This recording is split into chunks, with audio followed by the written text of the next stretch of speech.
If in case the other way miscarriage Miscarriage. ஆயிடுச்சுன்னா திரும்ப போய் அதை எல்லாருக்கும் சொல்லும்போது என்ன சொல்லுவாங்க, உன்னால தான் இவங்களுக்கு ஏதோ பிரச்சனை போல் அந்த மாதிரியெல்லாம் ஒரு ரீசன் வரும்ன்றனால தான். ஸோ நம்மளை பொறுத்த வரைக்கும் பெருசாக அதை லீக் பண்ணுறதில்ல. ஒரு லேபர்னா என்ன, நீங்கள் எப்படி அப்ரோச் பண்ணணும், மதராக நீங்கள் வந்து எப்படிலாம் உங்களை ஹேண்டில் பண்ணணும், உங்கள் டாக்டர்ஸ் இல்லை உங்கள் ஹாஸ்பிட்டல் என்ன மாதிரி ப்ரொசீஜர்ஸ் பண்ணுவாங்க. எப்போவுமே வந்து மிஸ்கேரேஜ்க்கு இதுதான் ரீசன்னு சொல்ல முடியாது. சில மிஸ்கேரேஜ்க்கு ரீசனே என்னன்னு டாக்டர்ஸ்னால கண்டுபிடிக்க முடியாமல் போயிடும். ஸோ பெயின்ன்றது it's part of the process.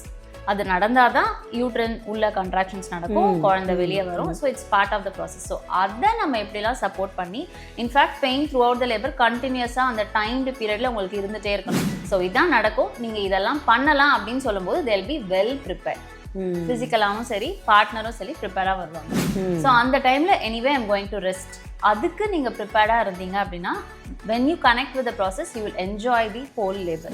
ஒரு லேபர்னா என்ன, ஒரு மாக் ப்ரிப்ரேஷன் மாதிரி. ஸோ எக்ஸாக்டாக அந்த சுச்சுவேஷன் நீங்கள் போகிறதுக்கு முன்னாடி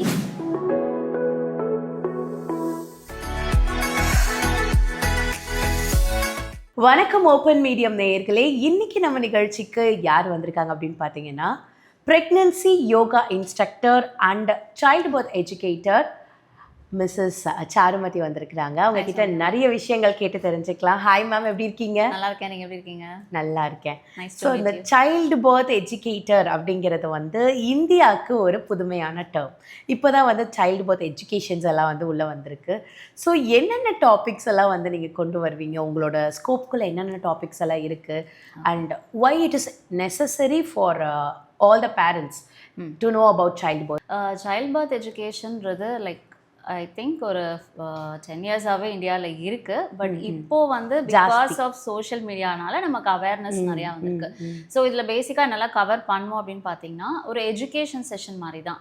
ஒரு லேபர்னா என்ன, ஒரு மாக் ப்ரிப்ரேஷன் மாதிரி. ஸோ எக்ஸாக்டாக அந்த சுச்சுவேஷன் நீங்கள் போகிறதுக்கு முன்னாடி இதெல்லாம் உங்களுக்கு இருக்கலாம், இதெல்லாம் இருந்துச்சுன்னா நீங்கள் என்ன மாதிரி சாய்ஸ் பண்ணலாம். ஸோ இருக்கிற ஆப்ஷன்ஸ் எல்லாம் எக்ஸ்பிளைன் பண்ணுற மாதிரி தான் இந்த செஷன்ஸ் இருக்கும். ஒரு லேபர்னா என்ன, நீங்கள் எப்படி அப்ரோச் பண்ணணும், மதராக நீங்கள் வந்து எப்படிலாம் உங்களை ஹேண்டில் பண்ணணும், உங்கள் டாக்டர்ஸ் இல்லை உங்கள் ஹாஸ்பிட்டல் என்ன மாதிரி ப்ரொசீஜர்ஸ் பண்ணுவாங்க, எதை நீங்கள் அக்செப்ட் பண்ணலாம், எதை நீங்கள் பண்ணக்கூடாது, எப்போ நீங்கள் செகண்ட் ஒப்பீனியன் போகலாம், ஒரு பார்ட்னராக நீங்கள் என்ன பண்ணணும், இந்த மாதிரியான டாபிக்ஸ் எல்லாம் கவர் பண்ணி தான் இந்த செஷன்ஸ் இருக்கும்.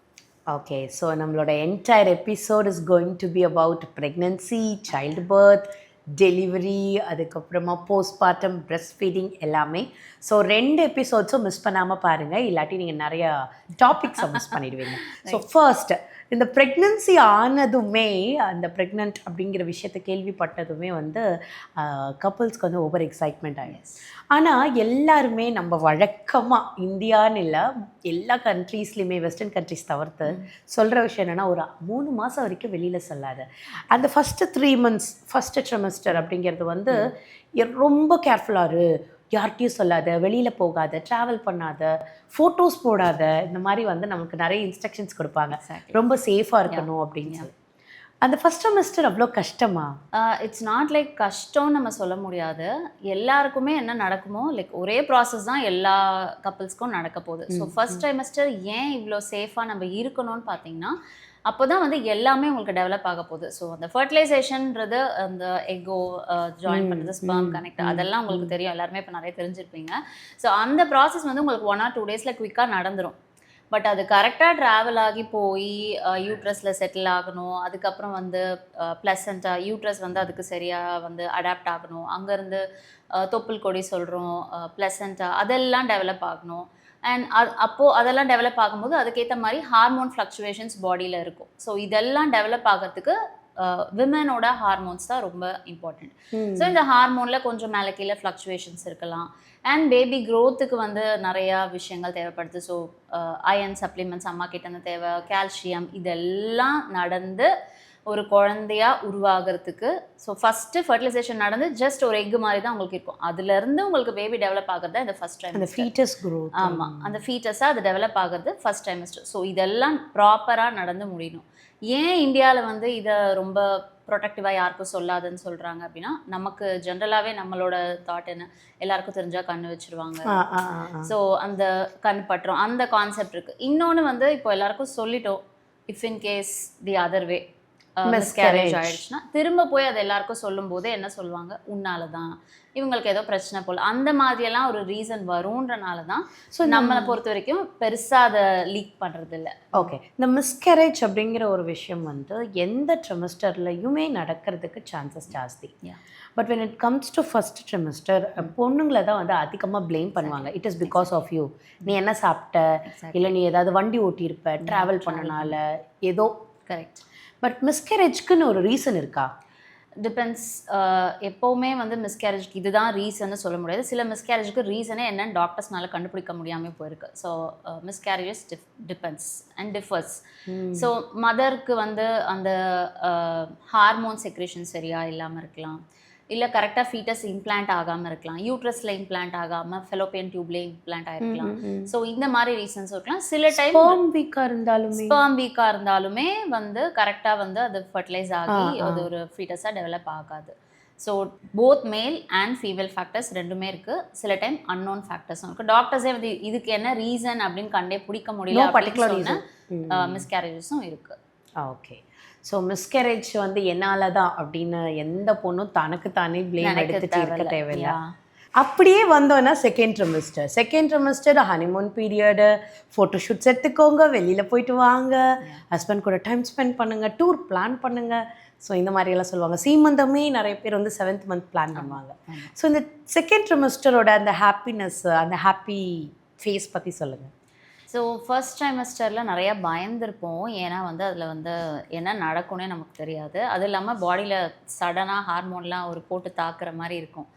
ஸோ அதெல்லாம் வந்து செட்டில் ஆகிறது தான் இந்த செகண்ட் ட்ரைமஸ்டர். ஸோ அந்த மூட் ஸ்விங்ஸ் எல்லாமே நல்லா கம்மியாயிடும்.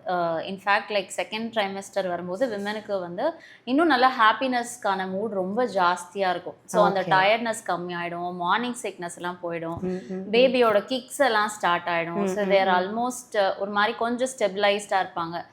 ஸோ அந்த பீரியட்லேயே அவங்க ஃபிசிக்கலாகவும் மென்டலாகவும் நல்லா ஃபீல் பண்ணுறனால அந்த ட்ரைமஸ்டர்லேயே வந்து நம்ம ட்ரிப்பு போகிறது, ஃபோட்டோஷூட் எடுக்கிறது எல்லாமே மோஸ்ட்லி முடிச்சுக்கிறது ரொம்ப நல்லது. ஏன்னா third trimester is waiting big period.